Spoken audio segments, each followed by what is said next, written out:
अस्सलाम वालेकुम, बोल न्यूज़ हेडक्वार्टर्स में खुश आमदीद। मैं हूँ मोहम्मद कामरान। मैं हूँ सुमैया रिजवान और मैं हूँ सहरिश जुहेब। हेडलाइंस आप सबसे पहले बात करेंगे कि सियासी खेल की सनसनीखेज इनिंग्स। परवेज इलाही रन लेने के लिए तेजी से दौड़े लेकिन आधी पिच से क्रीज पर वापस आ गए। रन आउट होने से बाल बाल बचे, कप्तान की जान में जान आई। रहनुमा काफ लीग ने अपोजिशन के अरमानों पर ओस डालने वाला बयान दे दिया। बयान में हुकूमत का साथ जारी रखने का ऐलान किया। परवेज इलाही ने कहा कि वजीर आजम इमरान खान ईमानदार हैं और उनकी नीयत भी अच्छी है। हमने हुकूमत छोड़ी है, ना ही अपोजिशन ज्वाइन की है। हुकूमत का हिस्सा हैं और हर मुश्किल वक्त में हुकूमत का साथ दिया है। बयान में उन्होंने मजीद कहा कि हम इत्तेहादी हैं और अलग जमात है और जमातों के अंदर मुख्तलिफ आरा तो होती हैं लेकिन फैसले बाहमी मुशावरत से किए जाते हैं। हमने अवामी मसाइल की निशानदही की है और ऐसा हम आज नहीं बल्कि पहले दिन से करते आ रहे हैं। उन्होंने मजीद कहा कि इत्तेहादियों के साथ मुशावरत से चला जाए तो उसमें हुकूमत का अपना ही फायदा है। परवेज इलाही जिन्होंने यू टर्न ले लिया है सियासी खेल की सनसनीखेज इनिंग्स। परवेज इलाही रन लेने के लिए तेजी के साथ दौड़े लेकिन आधी पिच से क्रीज पर वापस आ गए। रन आउट होने से बाल बाल बचे और कप्तान की जान में जान आ गई। रहनुमा काफ लीग ने अपोजिशन के अरमानों पर ओस डालने वाला बयान दे दिया। बयान में हुकूमत का साथ जारी रखने का ऐलान किया। परवेज इलाही ने कहा कि वजीर आजम इमरान खान ईमानदार हैं और उनकी नीयत भी अच्छी है। हमने हुकूमत छोड़ी है, ना ही अपोजिशन ज्वाइन की है। हुकूमत का हिस्सा हैं और हर मुश्किल वक्त में हुकूमत का साथ दिया है। अपने बयान में उन्होंने मजीद कहा कि हम इत्तेहादी हैं और एक अलग जमात हैं और जमातों के अंदर मुख्तलिफ आरा तो होती हैं लेकिन फैसले बाहमी मुशावरत से किए जाते हैं। हमने अवामी मसाइल की निशानदही की और ये हम आज से नहीं बल्कि पहले दिन से करते आ रहे हैं। उन्होंने कहा कि इत्तेहादियों के साथ मुशावरत से चला जाए तो उसमें हुकूमत का अपना ही फ़ायदा होता है। कल परवेज इलाही ने बयान दिया था और उन्होंने ये कहा था कि हम अपोजिशन का साथ देने का ऐलान कर रहे हैं लेकिन आज उन्होंने यू टर्न ले लिया है और रहनुमा काफ लीग ने अपोजिशन के अरमानों पर ओस डालने वाला यह बयान दे दिया है। अपने बयान में उन्होंने कहा कि हम हुकूमत का साथ देंगे और परवेज इलाही ने कहा कि वजीर आजम इमरान खान ईमानदार हैं और उनकी नीयत भी अच्छी है। इसी पर बात करेंगे। समी इब्राहिम साहब हमारे साथ मौजूद हैं। समी साहब, अचानक यू टर्न ले लिया है परवेज इलाही ने? देखिए, कल जब उन्होंने ये रात इंटरव्यू दिया, बयान दिया, तो उसके बाद आप सोशल मीडिया को उठा के देख लें, आप हर आदमी जिससे भी जो पॉलिटिकल इक्विपमेंट है उसकी जिससे बात हुई उन सब ने कहा कि परवेज इलाही साहब का ये जो बयान था ये बहुत गलत था और दूसरे अल्फाज में ये एक सियासी ब्लैकमेलिंग थी। वज़ीर आज़म इमरान खान से ये कहा गया कि हमें आप वज़ारत आला का ओहदा दें। बहुत इसमें तनकीद भी हुई और मुझे ये मेरे सोर्सेज बता रहे हैं कि ख़ास तौर पर चौधरी मोहन इलाही इससे बहुत ज़्यादा डिस्टर्ब थे। वो अपनी पार्टी में मुसलसल ये कह रहे हैं कि हमें वज़ीर आज़म का साथ, हमें वज़ीर आज़म के साथ रहना चाहिए। तो उस पर जो पार्टी कारकुनान का, चौधरी साहबान के जो दोस्त हैं उनकी तरफ से जब ये रिएक्शन आया तो चौधरी साहब ने उसको वाजे किया। रात भी जब चौधरी साहब की अपने कुछ दोस्तों से बात हुई और मेरी भी उनके कुछ दोस्तों से बात हुई तो उनका ये कहना था कि चौधरी परवेज इलाही ने कहा है कि मेरा जो कहने का मकसद था वो सिर्फ ये था कि अलाइज के साथ मिलकर वज़ीर आज़म साहब को काम करना चाहिए तो उसमें सबका फायदा होगा। मेरा ये कतई मकसद, मैंने ये कहा था कि माइल हैं, इसलिए माइल हैं कि वो कुछ लोग हुकूमत से नाखुश हैं और हुकूमत को चाहिए कि वो अपनी गलतियां दुरुस्त करे। मैं कभी ब्लैकमेल करने की कोशिश नहीं कर रहा था और आज अभी जो उन्होंने बयान दिया सारी सूरत हाल को वाजे कर दिया कि वो हर हाल में वज़ीर आज़म के साथ खड़े हैं, उनका साथ देंगे और मुस्लिम लीग काफ जो है वो गलतियों की निशानदेही करती रहेगी। तो ये देर आए दुरुस्त आए, अच्छा बयान दिया उन्होंने, लेकिन पार्टी के अंदर रिजेंटमेंट थी और खास तौर पर चौधरी इस बात से बिल्कुल राजी नहीं थे कि किसी तरह से भी वज़ीर आज़म का इस वक्त साथ छोड़कर अपोजिशन का साथ दिया जाए। जी ठीक है, बहुत शुक्रिया आपका समी इब्राहिम साहब।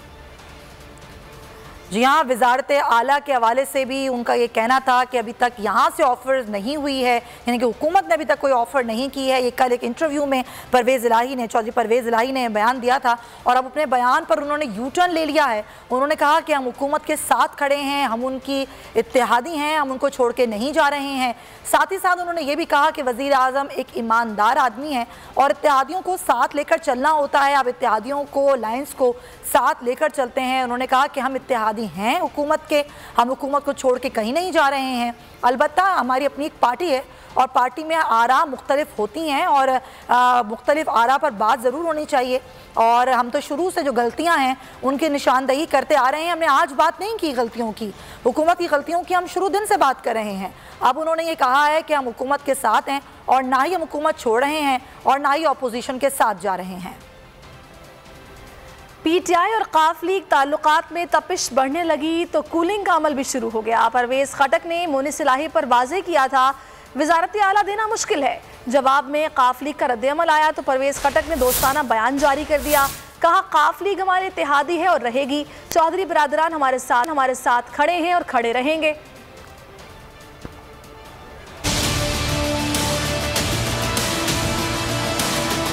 पीटीआई और काफ लीग में फासले बढ़ने लगे। काफ लीग की जानिब से वज़ारत आला के इसरार पर तहरीक इंसाफ ने ना कर दी। परवेज़ खटक का होने वाला मोनिस इलाही से राब्ता नया गुल खिला गया। परवेज़ खटक का मौक़िफ़ था वज़ारत आला नहीं दे सकते, परवेज़ इलाही को नून लीग के वोटों से वज़ीर आला बनाना है तो बन जाएं। जवाब में काफ लीग ने हुकूमत को हरी झंडी दिखाने का ऐलान कर दिया। बिगड़ती सूरत हाल को बचाने के लिए परवेज़ खटक को एक बार फिर वजाहत करना पड़ गई। बयान में परवेज़ खटक ने कहा काफ लीग हमारी इत्तेहादी है और रहेगी। चौधरी बरादरान हमारे साथ खड़े हैं और खड़े रहेंगे। मुस्लिम लीग काफ ने हर मुश्किल वक्त में वज़ीर आज़म का साथ दिया है। और पंजाब में वज़ारत आला परवेज़ इलाही को दी जाए या नहीं, शहरियों का इस बारे में क्या कहना है वो आपको दिखाते हैं। बेशुमार काम चौधरी परवेज़ इलाही साहब ने किया है, तो इसलिए ये आवाम की आवाज़ है, पूरे पंजाब की आवाज़ है कि वज़ीर आला पंजाब चौधरी परवेज़ इलाही साहब को होना चाहिए। हम तो चाहते हैं कि चौधरी परवेज़ इलाही साहब को वज़ीर आला होना चाहिए, क्योंकि इसमें ज़िम्मेदारों का भी भलाई है, ताजरों की भी भलाई है और किसानों की, मजदूरों की, सभी की भलाई। पहले दौर में वज़ीर आला परवेज़ इलाही साहब ने बहुत मस्बत काम किए और बहुत तमीराती काम किए, तरक्याती काम किए। इसलिए अवाम चाहती है कि ऐसा ही वज़ीर आला जो है ना हमें हमारा होना चाहिए। चौधरी परवेज़ इलाही साहब को लोग देखना चाहते हैं वज़ीर आला, क्योंकि उन्होंने अपने दौर में जब वो वज़ीर आला थे उन्होंने इतना अच्छा परफॉर्म किया था और जिस तरीके से उन्होंने पंजाब का सूबा चलाया था उसकी पाकिस्तान की हिस्ट्री में मिसाल।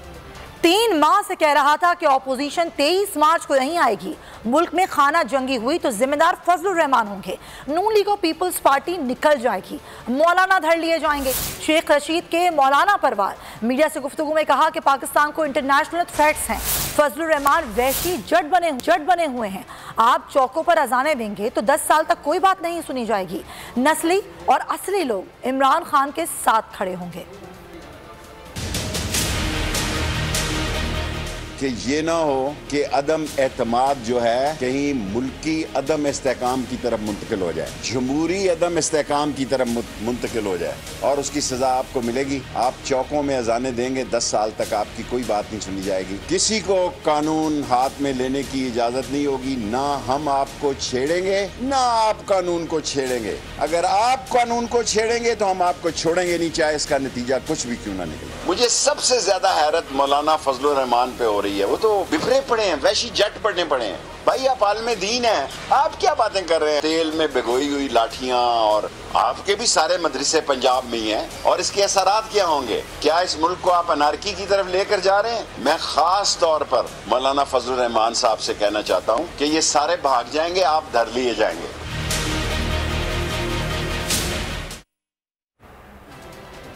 हुकूमती इत्तेहादियों को साथ मिलाने की अपोजिशन की कोशिशें फाइनल राउंड में दाखिल हो गई। MQM ने शहबाज शरीफ और फजलुर रहमान को असराने पर बुला लिया। मुलाकात में तहरीक अदम-ए-एतमाद से मुताल्लिक़ हिकमत अमली फाइनल की जाएगी। मुस्लिम लीग काफ का भी 5वां मुशावरती इजलास आज होगा।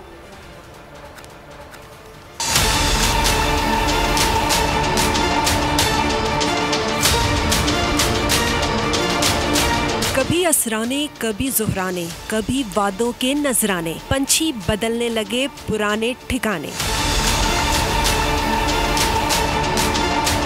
हुकूमत मुखालिफ ब्लॉक के लिए मुलाकातों पर मुलाकातें जारी। अपोजिशन का वफ्द आज भी MQM क़यादत के साथ बैठक लगाएगा।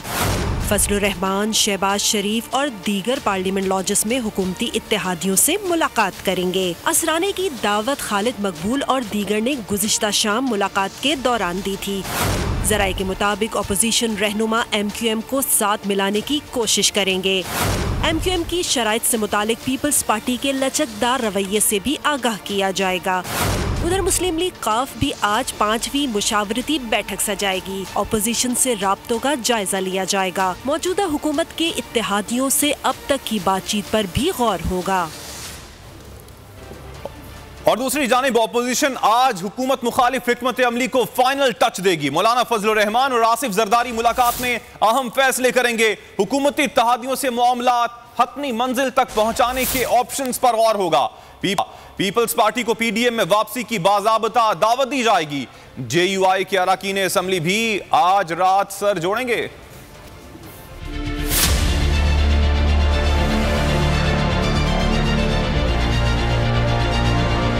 राबतों, वादों, दिलासों का सिलसिला तूल पकड़ गया। ओपोजिशन जमातों ने ऊंट की सी करवट बिठाने की ठान ली। मौलाना फजलुर रहमान और आसिफ जरदारी आज हिकमत अमली को फाइनल टच देंगे।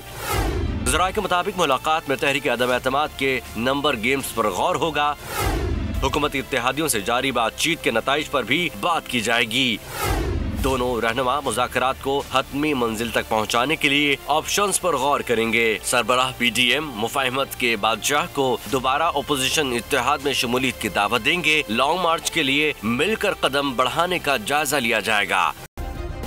सब्सक्राइब करें और बेल दबाएं ताकि कोई खबर रह न जाए।